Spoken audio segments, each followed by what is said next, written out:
Yun. So malapit na ring anihin tong ating sibuyas. Then itong talong natin na naka-intercrop. So ito yung upcoming next na aalagaan na rin natin. So buhay na rin. Transplant natin to nung last 3 days ago. Yan. So ang seste bawat ito, isang tudling to. Then yung flat na to, yung daan na to, nag-skip tayo. Then dito sumunod naman. So hindi lahat ng flat meron. Nag-interval tayo para sa ganun is maalwan yung daanan later on pag namitas na rin tayo ng talong. So ayan, lahat to meron. Yan o.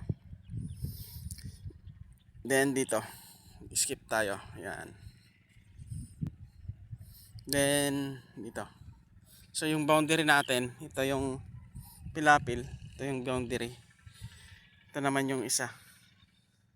So sakto lang. Pag lumago yan, hindi tayo lalampas dito sa boundary, yung sanga niya. So bawat dito is meron tayong 5 times 2, 10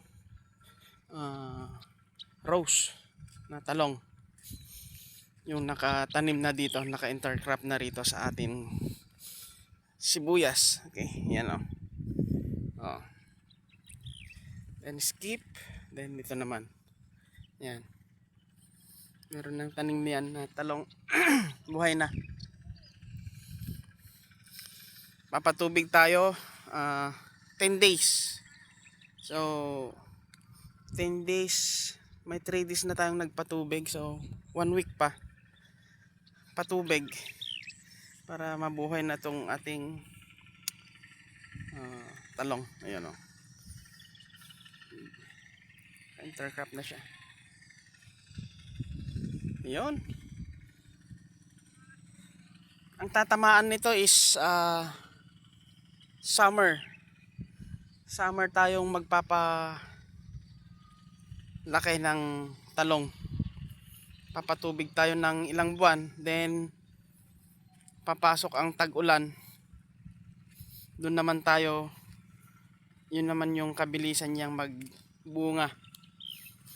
45 days to 50 days mamumunga na ang talong. So ngayon is January, February na bukas. February,